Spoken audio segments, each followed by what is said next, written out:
Ok, então agora deu certo. Estamos iniciando essa nossa live de hoje. Boa tarde, pessoal. Obrigada pela presença de vocês e agradeço também a quem estiver ouvindo a gravação. Sinta-se tão em casa conosco quanto nós estamos aqui no presencial.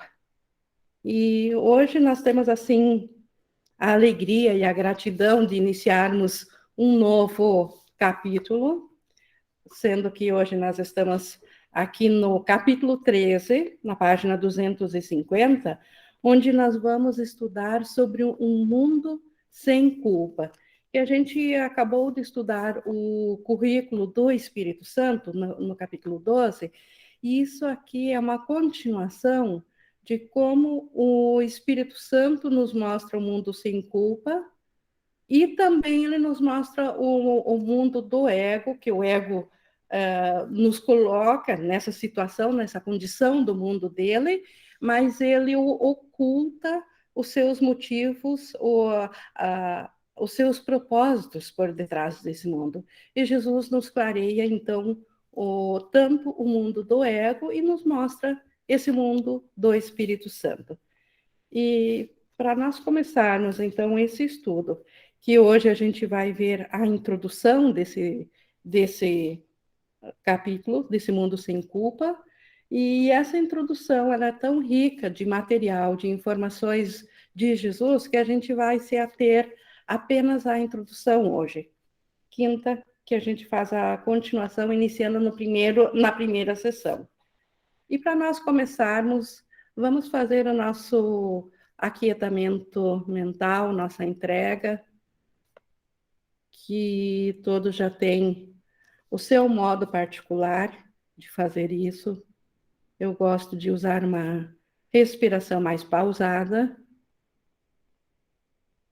porque eu sei que isso ajuda a baixar as frequências vibracionais nossas, quando elas estão muito altas, e a gente consegue entrar num estado onde a gente amplia a nossa capacidade de aprender.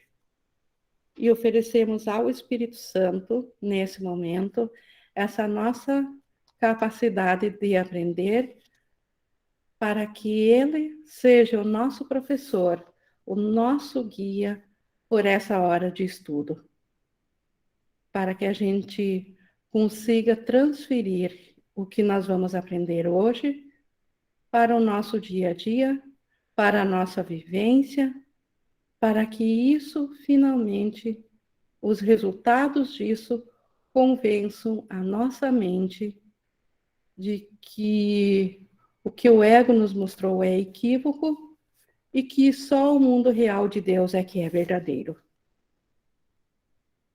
Então, colocando essa meta, essa entrega ao Espírito Santo da nossa capacidade de aprender, nós estamos prontos para fazermos a nossa leitura comentada do que Jesus quer nos ensinar, o que ele nos ensina sobre um mundo sem culpa.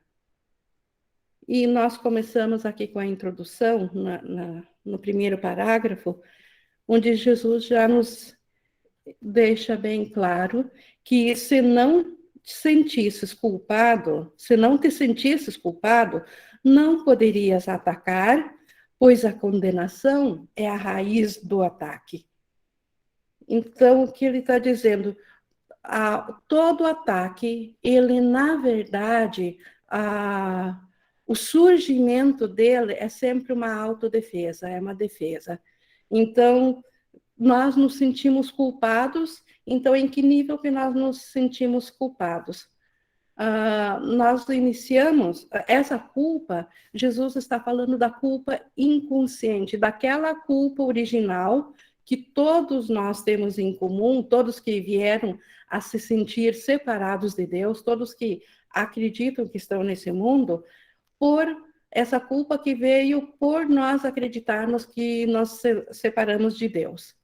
Então, essa culpa, se não carregássemos essa culpa, nós jamais poderíamos atacar. Porque o ataque, como ele diz aqui, essa condenação que nós temos para cima de nós mesmos, por nós acreditarmos que nos separamos de Deus. E isso está na nossa mente. Não é uma culpa consciente que nós carregamos aqui, ou que fizemos, ou que projetamos aqui, como ser individual separado. É uma culpa que está na nossa mente, e lembrando que a mente, ela é atemporal e eterna, ela não está dentro do sonho, é na mente que foi projetado aqui no sonho. Então, a mente que Jesus até comparou em umas aulas atrás, que equivale à alma, quando a Bíblia fala na alma, então, nessa mente que reside essa primeira culpa, e foi ela, por se sentir culpada, que acreditou agora em ataque. Então, essa condena, a se sentir culpado, naturalmente faz com que a gente também se sinta condenado. É daí que surgiu a ideia da condenação de Deus. E todo o plano do ego de salvação, que foi fragmentar a mente em bilhões de consciências, e cada um de nós agora é uma dessas consciências, tudo isso nasceu lá da culpa inicial da crença de separação, na crença da mente do Filho de Deus. Mas continuando aqui no 1.2, é o julgamento, o ataque, então, é o julgamento de uma mente por outra mente, como indigna de amor e merecedora de punição. Então, agora aqui, fragmentados, como que isso reverbera aqui? Agora, uma mente, ela julga a outra mente como indigna de amor, e ela ataca ela por isso. Então, esta é a raiz de todos os ataques desse mundo. Então, ela ataca porque ela julga a outra culpada e merecedora de punição. Mas é aí que está a divisão. Então, essa mente que julga a outra é justamente porque ela acredita que ela separou-se dessa outra mente. Então, é aí que está a divisão. No momento que a mente acreditou isso, cada fracionamento de mente acreditou nisso, ele está confirmando a separação da outra mente. Já não está mais consciente da unicidade da mente do Filho de Deus. Então, pois a mente que julga, que se percebe separada da mente que está sendo julgada, acreditando que punindo a outra escapará da punição. Tudo isso não passa de uma tentativa delusória da mente de negar a si própria e de escapar à penalidade da negação. Então, a mente, ela nega que ela ainda está em Deus porque ela acredita que separou de Deus. Então, ela quer negar agora também o plano de salvação que ela aceitou, que foi o plano do ego, foi fragmentar essa mente em bilhões de pedacinhos, para cada pedaço sempre botar a culpa no outro. Então, o ego busca a inocência assim. Então, eu sou inocente, mas eu preciso atacar, eu me sinto atacado, eu me sinto condenada, mas eu sou inocente porque o outro é culpado. Então, o plano de salvação da culpa original, por ter separado de Deus, o plano do ego, é esse: é me livrar da culpa jogando ela para fora, jogando ela para cima de outro pedacinho de mente. Só que a gente, comumente, não se deu por conta, então, de que isso está confirmando a crença da separação de mentes. Isso só pareceria funcionar se as mentes realmente fossem separadas.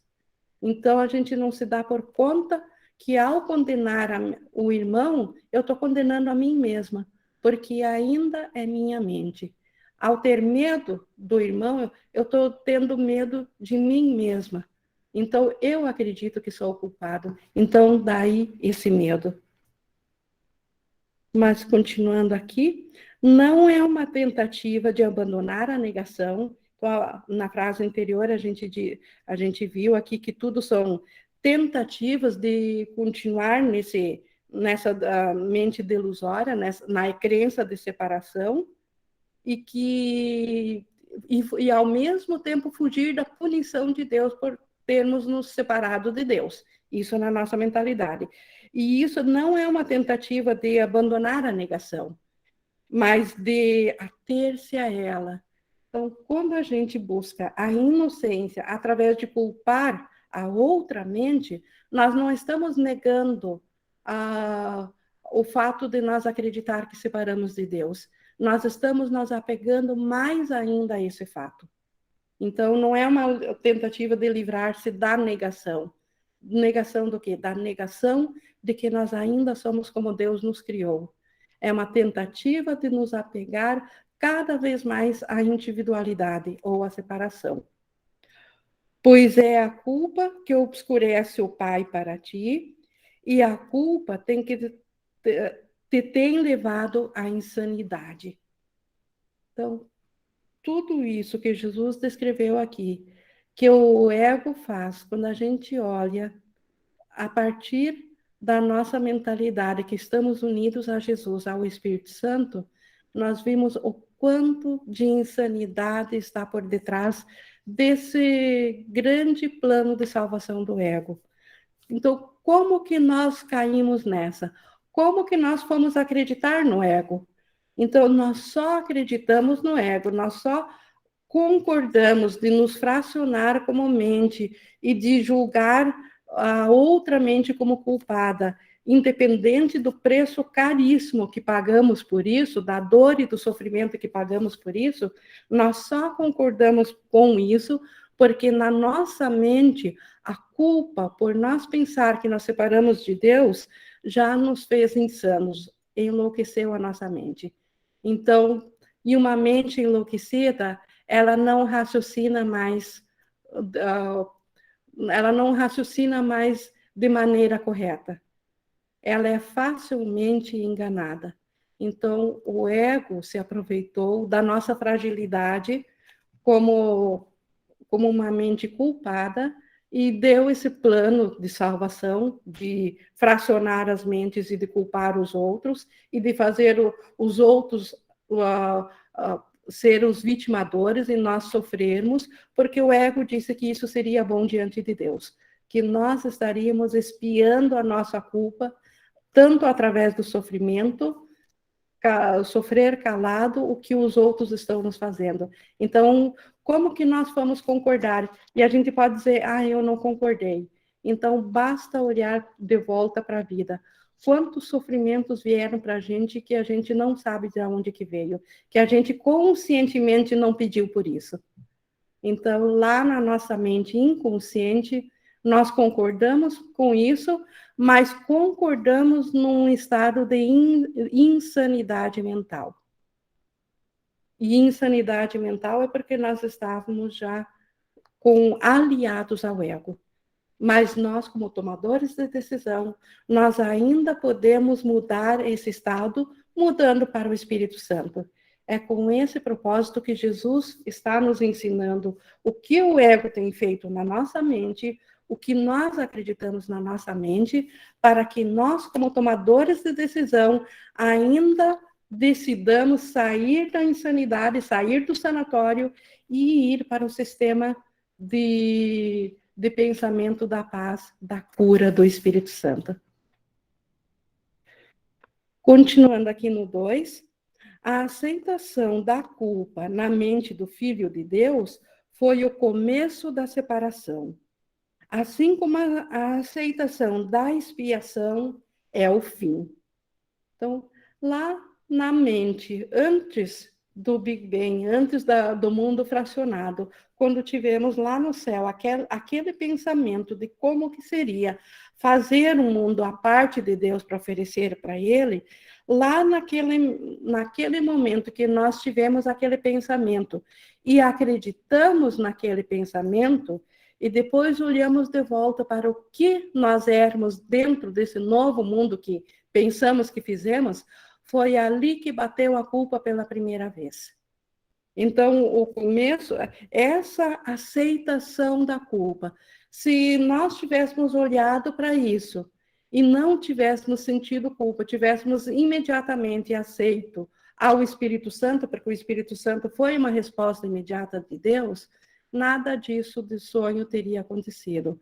Mas a culpa naquele instante já entrou na mente. Hoje nós ainda estamos nessa culpa, e o fim dessa culpa é o que o curso chama de expiação. É quando nós vamos, na mente, reconhecer de novo essa impossibilidade de nós termos saído de Deus, ou termos afetado a Deus, ou agredido a Deus, ou mesmo a nós mesmos, ao nosso ser real. Então, nada de fato aconteceu, mas na nossa mente nós precisamos acreditar isso. Então, desfazer isso é a expiação. O mundo que vês é o sistema delusório daqueles a quem a culpa enlouqueceu. É o mesmo que eu falei antes. Todo esse mundo físico, dual, que nós enxergamos aqui, todos os pensamentos psíquicos que nós temos aqui, são o resultado da culpa da mente daqueles daquela mente a quem a culpa enlouqueceu. A culpa foi tão grande por nós termos acreditado que nos separamos de Deus, que a nossa mente simplesmente enlouqueceu de dor. E aí ela aceitou esse plano do ego. Foi aí que ela aceitou esse mundo dual, esse fracionamento em bilhões de consciências, em ficar sem poder nenhum, apenas preso a uma consciência dentro de uma cerca de carne, como Jesus chama o corpo, e tudo mais dentro desse plano ilusório. Então, nós só concordamos e viemos a acreditar nisso devido à enorme culpa da mente. Então, a culpa enlouqueceu a mente. Olha com cuidado para esse mundo, esse que nós vivenciamos aqui, e vais reconhecer que é assim. Então, por mais que o mundo aparentemente tenha coisas belas, e tem mesmo, mas se nós olharmos do início ao fim de cada coisa, a gente vê que não é bem assim. Quanta dor, quanto sofrimento por detrás de tudo, por mais belo que seja, tudo ainda acaba em morte aqui. Então, tudo tem dois lados sempre. Pois esse mundo é o símbolo da punição e todas as leis que parecem governá-lo são as leis da morte. É isso que eu acabei de falar. Por mais bela que seja uma flor, não haverá um dia que ela irá secar, que ela não irá secar e morrer. Por mais belo que seja uma estrela, um sol, tudo um dia no mundo acaba, tudo acaba terminando em morte. Então, como que pode ser uma perfeição? Então, embora que aparentemente tenha coisas muito belas, mas e o preço que está por detrás disso? Onde está o alcance desse belo ao todo? Então, sempre ele acaba terminando em morte. As crianças vêm ao mundo através da dor e na dor. Então, as crianças, todos vocês sabem o que é o sofrimento de um bebezinho nascendo, e ele só vem a ser parte desse mundo fugindo também da culpa da mente. Ele se esconde num corpo, então ele vem da dor, ele vem para esse mundo fugindo da dor da mente, ele vem na dor porque ele nasce em sofrimento. Todos sabem o que é os primeiros meses de vida do bebê, por mais belo e por mais lindo e por mais benção que seja um bebê, se nós olharmos o todo, o quanto sofrimento essa criança passa também. Seu crescimento é acompanhado de sofrimento e elas aprendem sobre o pesar, a separação e a morte. Por mais que protegemos nossos filhos, eles também sofrem. Todos também têm a comprovação disso, quer por lembrança própria, ou quer pelos filhos, pelos netos, eles também têm seus conflitos, por melhor que aparentemente seja a vida do sonho aqui dela. Então, não há como fazê-la, colocá-la numa redoma e ela é 100% feliz. Suas mentes dessas crianças parecem estar presas como numa armadilha em seus cérebros e seus poderes parecem declinar-se e seus corpos são feridos, se seus corpos são feridos. Então, as crianças, embora elas sejam uma mentalidade abstrata, elas sejam um espírito, aparentemente, elas também só têm o alcance do que o corpo permite a elas alcançar. Elas têm a visão dos olhos do corpo, o alcance da força do corpo, e como realmente elas parecem declinar quando são feridos. Quando uma doença acomete uma criança, basta a gente olhar para o corpo dela e a gente já sabe que ela está doente. Quem é pai e mãe ou conviveu com criança sabe que é assim. Então, como rapidamente a gente percebe que quando alguma coisa está mal no corpo, como o próprio espírito dela se abate junto. Elas parecem amar, no entanto, abandonam e são abandonadas. E realmente nas brincadeiras, elas abandonam, quando estão com raiva, elas querem sair dos pais, elas podem largar aquele bichinho de estimação quando estão com raiva, abandonam, então, tanto quanto um adulto, e também são abandonadas pelos amiguinhos, às vezes até num contexto social por pais. Então, a gente sabe que isso acontece com as crianças, sim. Parecem perder o que amam, talvez a crença mais insana de todas. E isso não é só para as crianças, também na vida adulta, quantas mudanças, quantas pessoas que acreditaram que perderam aquilo a quem eles amavam, o que eles amavam. Então, o que é amor real nas pessoas é impossível perder, porque o amor real vem de Deus. Então, aquele amor que o ego nos dá, então, aparentemente, esse amor a gente sempre está sujeito a perder. Quer seja pela morte, quer seja porque a vida tomou outro rumo para aquele outro ser, ou para aquela outra pessoa. E seus corpos definham e exalam seu último suspiro. Então, quando essa criança cresce, tem a fase adulta, normalmente, quando fica idosa, o que acontece? E os corpos definham e exalam seu último suspiro e são depositados na terra e já não são mais. Nenhuma delas tem outro pensamento a não ser o de que Deus é cruel. Então, se nós analisarmos friamente, se Deus tivesse feito o nosso ser como um corpo que nasce na dor, que tem essas experiências tão traumáticas durante a vida e acaba a morte, se essa fosse a dádiva de Deus para o seu filho amado, Deus seria cruel. Então, inconscientemente, todos que acreditam nesse corpo, por mais que se diga ateu, não é essa a questão, existe uma crença lá que seu criador, ou quem o fez, foi cruel. De fato, se isso fosse verdadeiro, seria mesmo cruel se essa fosse a realidade, porque é isso que, olhando friamente para o mundo, olhando para os dois lados, tanto as alegrias quanto as dores, é isso que o mundo é para nós. Bem isso que Jesus descreveu aqui. Até ele continua dizendo aqui, ó, se esse fosse o mundo real, Deus seria cruel. A Isabela levantou a mão.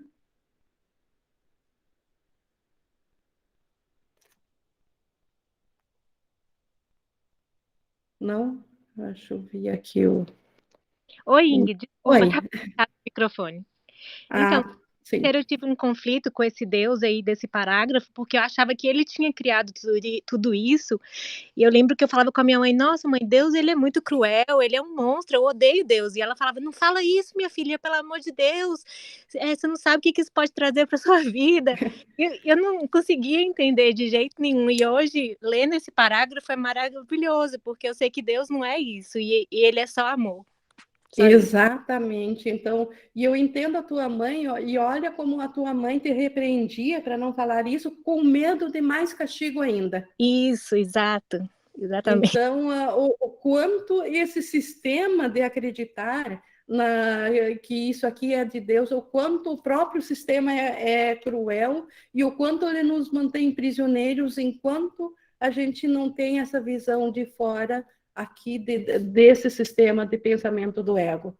Agora Sim. que Jesus está nos ensinando o quanto Deus não tem nada a ver com isso.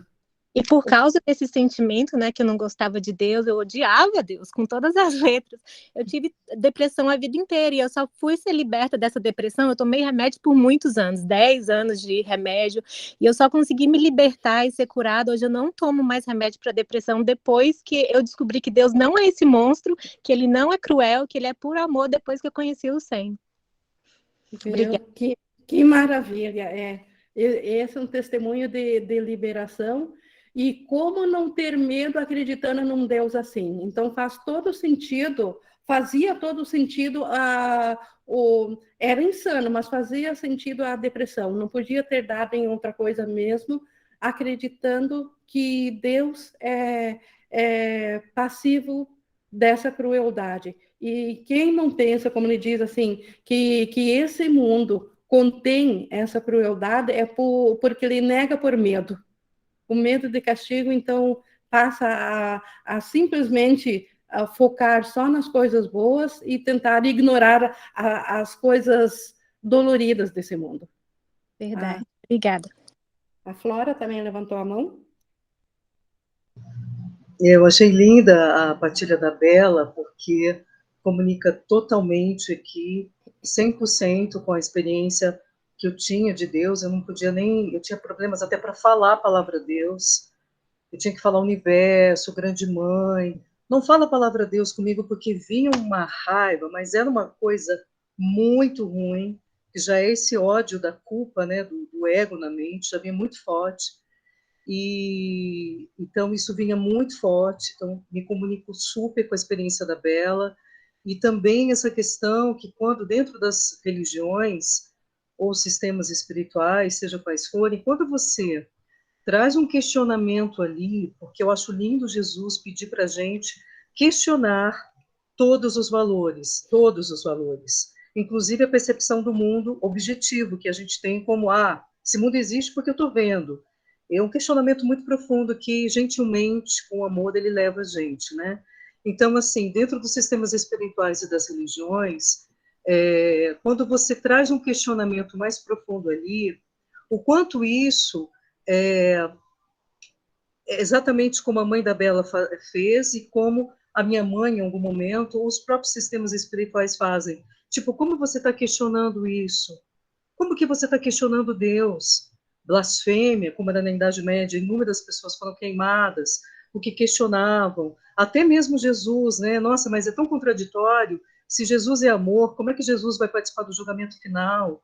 Tantos julgamentos, tanta contradição. E se você questiona, porque para mim o questionamento, ele vem de um lugar, para mim sempre veio de mais lucidez dentro de mim, né, em relação a tudo nesse mundo, inclusive os sistemas espirituais. Mas, ao mesmo tempo, eu me sentia culpada, porque eu não conseguia encaixar no que a maioria dizia, né, porque o sistema de negação faz todo mundo não entrar em contato com esses questionamentos por medo do castigo e da punição, que às vezes é revelado na religião como você sendo expulso, excluído, excomungado, né? Minha mãe tinha essa coisa de falar muito de ser excomungado da igreja, que era uma coisa horrível. Então, pessoas já que se questionavam, inclusive religiosos, que questionavam muito a filosofia, a religião, porque eu sinto que esse questionamento que Jesus convida a gente no curso é para começar a trazer uma lucidez, que alguma coisa está muito errada aqui. Mas, ao mesmo tempo, como a Bela colocou, né, através da mãe, enfim, vem a questão do castigo. Não, eu vou questionar porque isso aqui está muito errado. Alguma coisa está muito esquisita aqui, mas, ao mesmo tempo, o medo de ser mais punido ainda, ser mais castigado, porque você está questionando o sistema que é pura culpa. Então, a culpa aparece ali através de um castigo, de você ser excluído, de você ser ignorado, de você ser expulso. E isso é o próprio sistema de separação se retroalimentando quando você realmente tem uma atitude de lucidez através do espírito, que é questionar. Não tem sentido isso. Se Deus é amor, como é que Deus é destruição? Né? O parto veio porque a mulher tem que pagar, sei lá, a porta do pecado no mundo, tem que sofrer dor do parto. Eu sempre achei bizarro isso, antinatural, uma aberração. Se você conversar isso de forma geral com as pessoas, vão achar que você está questionando a natureza, porque tem a associação de que a natureza é Deus. Não se questiona a natureza, não se questiona Deus, né? Isso é uma coisa. Então, são os tabus que o ego cria para a gente não olhar com o olhar do Espírito Santo mais profundamente e apoiar um questionamento de um irmão. Quando o irmão começa a questionar algo, a gente poder ter o coração, o amor de apoiar esse questionamento, porque é o que Jesus faz conosco através do curso de milagres, né? Questionar esse sistema na sua base, não falando de crenças de familiares. Eu acho que eu profundo respeito a toda e qualquer crença, não usar o curso para questionar a crença dos outros, mas o próprio treino do curso, a gente com a gente, o modo como a gente olha o mundo, os sistemas, né? Então, eu achei lindo o que a Bela compartilhou, porque esse questionamento sempre veio em mim através do Espírito Santo, e eu acredito que muitos aqui, de todos os sistemas que a gente, porventura, tenha participado, né? E isso era uma bênção já, apesar da interpretação do ego na época ter colocado como culpa, né? Como vergonha, enfim. É isso. Obrigada. Hoje nós estamos livres para olhar as defesas do ego, né? Essas culpas são defesas do ego para ele se auto-perpetuar, para ele manter o sistema delusório em funcionamento. E ele mantinha isso através do nosso não olhar para esse sistema, não olhar para as razões disso, porque ele sabia que no momento que a gente olhasse, nós perceberíamos a insanidade desse sistema. Então, ele nos mantinha afastado da origem desse sistema e dentro dessas crenças, então, e ele colocando tudo nas costas de Deus, porque daí era um bom argumento para a gente não olhar, porque estava aparentemente se opondo a Deus a olhar, quando fosse olhar o sistema do ego. Então, e aparentemente funcionou por muito tempo, mas não foi eterno, né? Jesus despertou disso e está nos ensinando a também a olharmos para isso e nos liberarmos como ele se liberou, totalmente. Esse é o convite dele, porque não faz mais sentido nós nos mantermos agora ainda com medo de olhar o sistema do ego. Obrigada pela partilha, então, da Flora e da Bela. Continuando, então, vou repetir, vou reiniciar aqui no 3.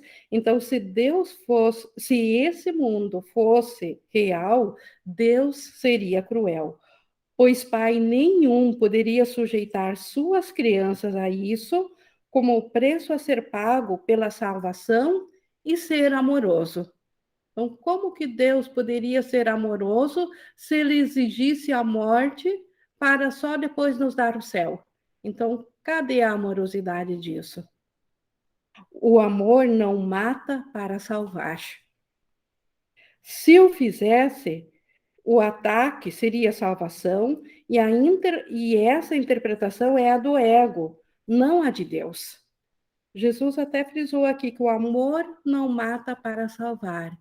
Jesus, ele é o nosso Salvador, não porque ele morreu na cruz, mas porque ele ressuscitou na mente, porque ele lembrou-se do Cristo que ele é. Então, o amor não mata. Deus não tem prazer nenhum, alegria nenhuma em matar aquilo, e nem poderia aquilo que ele criou como assim mesmo para ser eterno. Então, essa crença de que é possível matar para salvar, isso é o ensinamento do ego. Inclusive, em muitos funerais se diz, Deus quis assim. Né? Quantas crianças, quando deixam esse mundo, o único conforto ainda que as mentes insanas encontram é dizer, porque Deus quis assim, Deus transformou em anjinho no céu, mas Deus ceifou a sua vida aqui. Então, o amor não mata para salvar. Deus é incapaz de tal crueldade. Deus jamais ceifaria algo que nós acreditamos. Tanto é que Deus permitiu que nós pensamos que estamos nesse mundo separado aqui. Porque Deus não se opõe a nenhuma vontade do Filho dele. porque ele só conhece uma vontade. E se era a vontade do filho sonhar, Deus apenas deu a sua resposta, o Espírito Santo, para despertar o filho no momento que ele aceitasse ser desperto. Então, como que Deus iria ceifar a vida de alguém? Não pode ser obra dele. Continuando aqui no 3, 4, se eu fizesse, o ataque seria salvação. Então, se Deus precisasse matar para daí oferecer o céu, então o ataque sempre se justificaria. Então, nós estaríamos livres para matar a todos ou para atacar, porque Deus atacou primeiro. E essa é uma interpretação do ego, não de Deus. Só o mundo da culpa poderia exigir isso, pois só os culpados poderiam conceber isso. Então, nós só acreditamos nisso quando o ego nos falou, e o ego nos falou dizendo que isso eram as palavras de Deus. Nós acreditamos nisso porque a culpa nos cegou, porque a culpa nos enlouqueceu, e aí nós acreditamos nisso. O pecado de Adão, aquela ideia da crença da separação, o pecado de Adão não poderia ter afetado a ninguém se ele não tivesse acreditado que foi o pai que o expulsou do paraíso. Então, se Adão tivesse... Adão é uma figura que a gente usa como símbolo da nossa crença de separação. Se Adão não tivesse acreditado que foi Deus que o expulsou do paraíso, se ele tivesse olhado para a culpa, porque ele acreditou que havia algo proibido que ele não poderia fazer, não poderia comer do fruto proibido, que é a nossa crença de que nós não deveríamos ter pensado separação, mas não havia nada de errado em pensar separação. Não havia nada de errado em Adão ter provado da fruta, a não ser o fato dele ter se sentido culpado, e até então também não teria acontecido nada se nós, ao pensar separação, tivéssemos realmente visto o mundo separado e sentido culpado, nada disso teria afetado nossa mente, se nós tivéssemos visto que isso foi nosso próprio pensamento e voltado para o Espírito Santo. Ou no caso do Adão, se ele tivesse sentido culpado e visto que a culpa era só uma crença nele porque ele achou que tivesse feito errado. E ele mesmo tivesse saído então por conta disso. Mas não, o ego veio e disse a Adão que Deus o expulsou do paraíso. Então Adão acreditou que foi expulso por Deus. E aí que a ideia de pecado entrou na mente. Isso confirmou a ideia de que um erro é um pecado, porque Deus deu o seu aval. Deus expulsou Adão do paraíso. Então, o ego nos disse que Deus nos fez corpos, Deus nos criou individuais, Deus nos criou a sua imagem e semelhança, e, ao mesmo tempo, ele nos diz que nós somos individuais. Então, acreditar nisso... Esse é o nascedouro da crença no pecado, da ideia do pecado. Porque o equívoco existiu primeiro. Sentir-se culpado foi o passo seguinte do equívoco. Mas acreditar no que o ego disse, de que é Deus que reagiu a essa culpa, é esse o nascedouro da continuação, ou é isso que permitiu esse mundo insano aqui surgir na projeção do ego, e foi isso que fez com que a ideia de pecado até hoje esteja inserida na mente coletiva, devido a essa crença. A gente fala aqui simbolicamente de Adão, seria do nosso primeiro pensamento de separação. Então, Adão acreditou que Deus expulsou ele do paraíso. Isso, como ele diz aqui, foi aí que, pois nessa crença de que Deus expulsou Adão do paraíso, o conhecimento do Pai foi perdido. Ele não conheceu mais a Deus, porque ele acreditou que Deus fez algo que é impossível Deus fazer. Então, ele não conhecia mais a Deus. Como ele diz, já que somente aqueles que não o compreendem poderiam acreditar nisso. acreditar nela, nessa crença. Então, quando Adão acreditou que Deus o expulsou, para isso ser possível, para ele acreditar que Deus o expulsou, isso só veio porque ele já não conhecia mais Deus. Porque se ele conhecesse ainda a Deus, ele iria rir-se dessa ideia. Ele saberia que Deus jamais poderia ir contra ele mesmo ou contra a sua criação, porque Adão ainda era e é um pensamento criado por Deus. Então, como que Deus poderia ter expulsado? Então, aí houve essa ruptura na mente, na ruptura definitiva de nós não conhecermos mais a Deus e inconscientemente acreditarmos no pecado. Mesmo aqueles, como sempre digo, que aparentemente aqui são ateus e que digam que não acreditam no pecado, se eles acreditam que são um ser individual dentro de um corpo, ou se eles acreditam que estão nesse mundo físico, é porque lá na mente eles acreditam no pecado. Porque se não acreditassem, estariam de volta na consciência de Deus. Então, quer esteja ciente disso ou não, todos que acreditam que são seres individuais aqui, ou que têm essa experiência, na mente acreditaram que separaram de Deus, se sentiram culpados e acreditaram que Deus os puniu, ou Deus os separou do paraíso. E aí, o plano de expiação do ego é nós pagarmos um resgate de volta a Deus. A essa causa da ideia de sacrifícios, que nós temos que sofrer calados, porque isso é bom diante dos olhos de Deus, porque isso coloca um contrapeso na balança da nossa culpa, eu pago esse resgate, eu sofro, e isso é inconsciente, gente, isso não é consciente aqui, mas nós sentimos os efeitos disso aqui no mundo. Por isso, tanto sofrimento, alguns mais, outros podem perceber menos, mas, como eu disse antes, ninguém jamais colocou os pés nesse mundo e não sentiu sofrimento algum. Então, independente do grau que o sofrimento e a angústia pega, todos já experienciaram isso. Por quê? Por causa de lá no inconsciente nós trazermos essa história, essa crença que o ego colocou, e como foi dito aqui, que o próprio medo impediu de que nós questionássemos, mas agora nós não estamos mais sozinhos para questionar.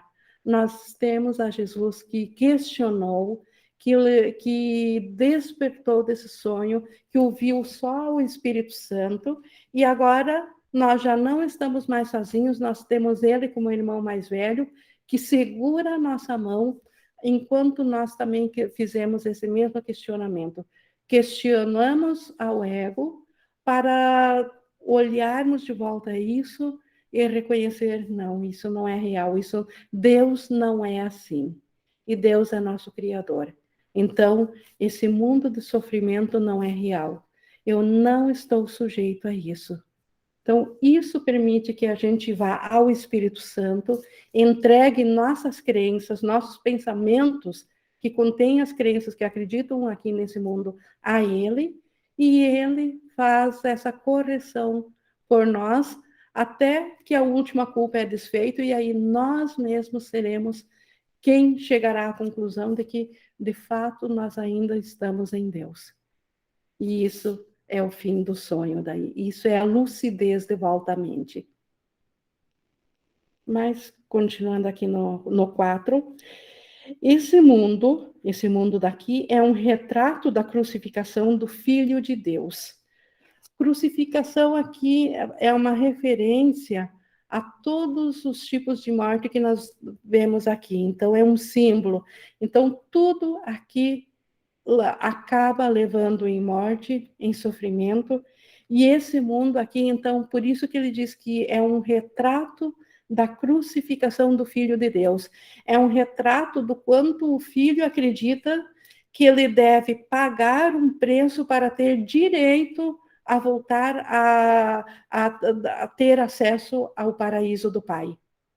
Então, a história do filho pródigo, quando o filho se viu miserável, sem nenhum recurso mais, se arrepende de ter deixado o pai, porque lá ele não tinha necessidades, e ele acredita que ele vai voltar para o pai para ser mais um trabalhador lá no pai, não mais um filho do pai, mas pelo menos ter aqueles benefícios dos trabalhadores de lá. O filho acredita que ele aprontou para o pai, que o pai se ressente a ele, e o filho, por sofrimento maior, sozinho estava sofrendo mais do que se fosse só um trabalhador lá no pai, ele decide voltar. E ao voltar, o que o pai lhe demonstra? Que o tesouro dele não eram os bens que o filho gastou, o tesouro dele era o próprio filho. E por isso que o pai o recebe em festa. Por isso que o pai convida a todos para se alegrarem com o filho que estava perdido e volta de novo. Então, isso também é uma metáfora da nossa jornada. Nós que acreditamos que fizemos a nossa malinha lá no céu, saímos gastando, estava tudo bem bom, bem belo, até nos darmos conta de limitações, e aí nós questionamos o que estávamos fazendo no mundo separado, e aí olhamos de volta e vimos só dor e miséria em volta, e aí deu vontade de voltar para o pai, e aí veio aquela ideia, mas eu aprontei, eu fui pecador, eu devo pagar um preço para voltar. E aí a gente se sujeita a esse sofrimento, porque o ego nos disse que isso é um preço justo para voltar para o Pai. Quando, na verdade, Deus nos deu o seu Espírito Santo, e o tesouro, o único tesouro de Deus é o seu Filho. Ele só espera a nossa consciência de volta de todo o amor que Ele nos dá ininterruptamente o tempo todo. Ele nos dá tudo, nada nos falta. E Deus se ressente quando o seu filho não tem consciência disso. Então, a maior alegria do céu é quando um filho que acredita que está separado aqui aceita a sua condição de volta à consciência de que ele é tudo em Deus, que a realidade dele está ali. Então, e o Espírito Santo tem guardado isso para nós. É o Espírito Santo que nos dá essa dádiva ou essa lembrança de quem nós somos. Só que o Espírito Santo faz com muita gentileza, porque a culpa nos enlouqueceu demais. Então, o Espírito Santo precisa ter muita paciência. Ele nos vai convencendo aos pouquinhos. Tanto é que esse livro aqui se chama Um Curso em Milagres. Cada milagre, cada perdão é um convencimento a mais de que o reino de Deus ainda é nosso de fato e de direito. Nós apenas estamos sonhando aqui com o mundo separado. Mas enquanto ainda tivermos apegos aqui, tudo bem. O Espírito Santo aguarda, e ele, mais do que isso, ele ainda nos ajuda nesse sonho aqui para transformar o sonho em mundo real, em sonho feliz, para só depois nós, sem ideia alguma de sacrifício, sem falta nenhuma, percebermos quando Deus nos restituirá a consciência do céu. Então, tudo em gentileza, sem culpa alguma, sem ataques. Mas, continuando aqui, no 4.2, então, o mundo é um retrato da crucificação do Filho de Deus. E até que reconheças que o Filho não pode ser sacrificado, este é o mundo que verás. Então, enquanto houver culpa na nossa mente, é esse mundo aqui que nós vamos ver, o mundo do sacrifício. No entanto, não reconhecerás isso enquanto não aceitares o fato eterno de que o Filho de Deus não é culpado. Então, enquanto nós estamos aqui e vemos o mundo culpado, enquanto nós não aceitar que, na verdade, nós não temos culpa, nós vamos continuar achando que isso aqui é o normal, que a dor é o normal, que a morte é o normal, que o sofrimento é o normal, e, eventualmente, até já tínhamos aceitado que isso vem de Deus.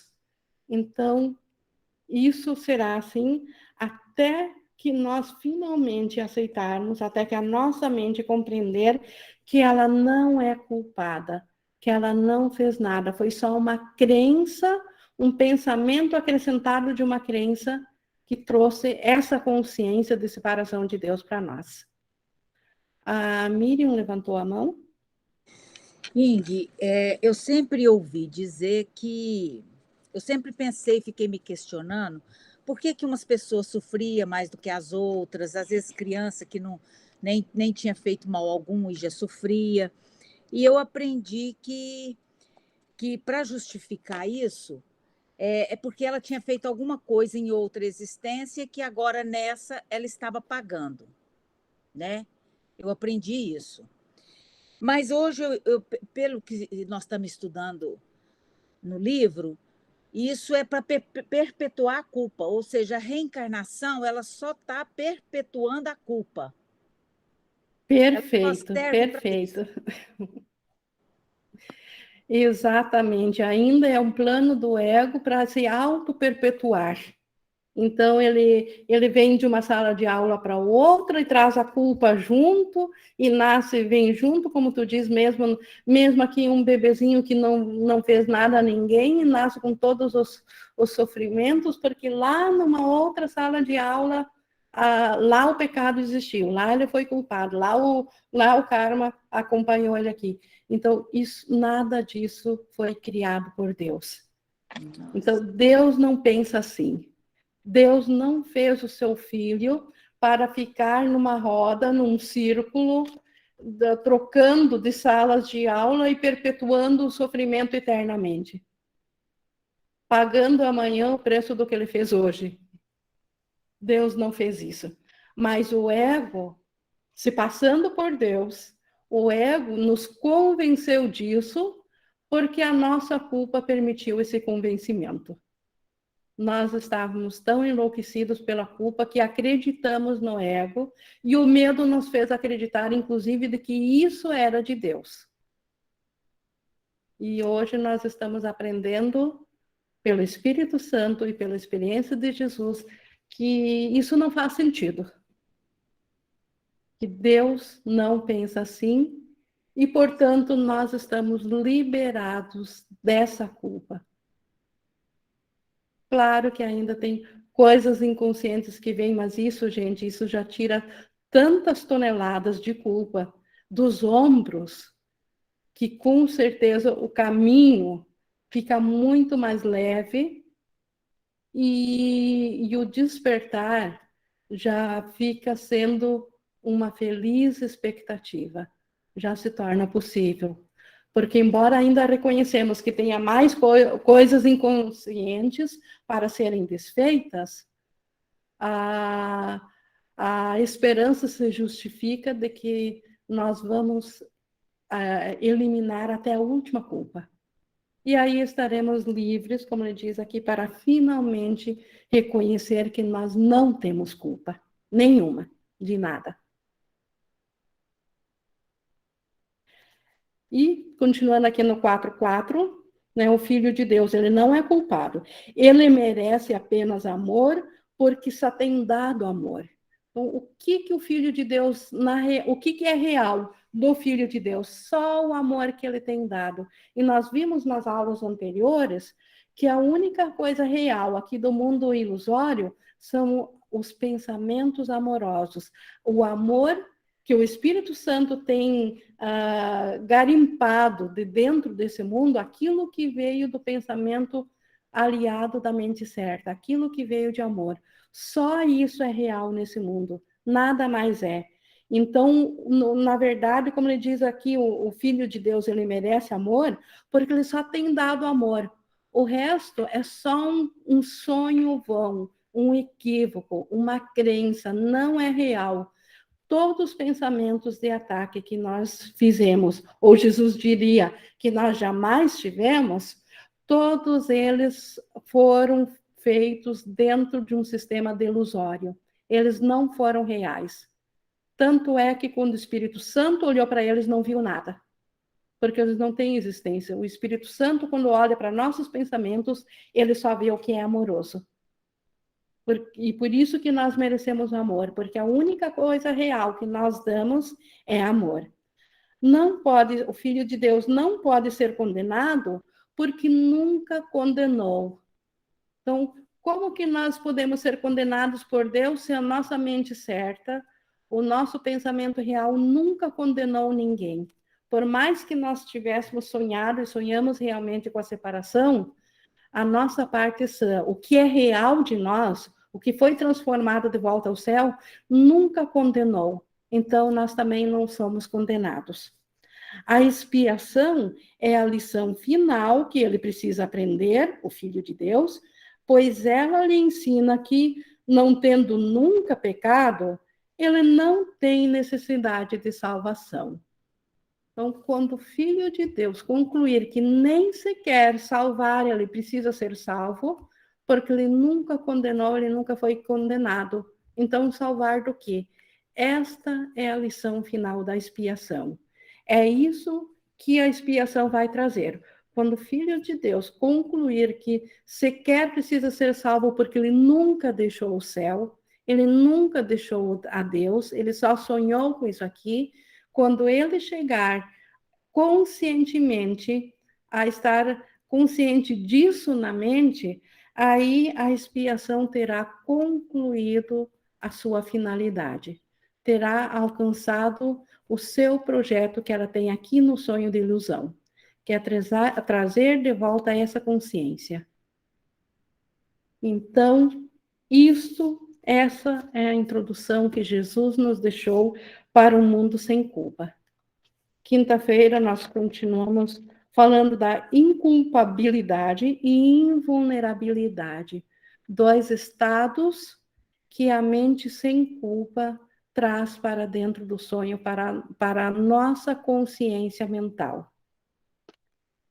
E, com certeza, esse capítulo inteiro vai nos trazer grandes bênçãos de liberação. Nós já tivemos aqui algumas participações, mas nós estamos, então, agora aqui na hora da interação, e estou abrindo aqui espaço, quem gostaria de colocar. A Malô?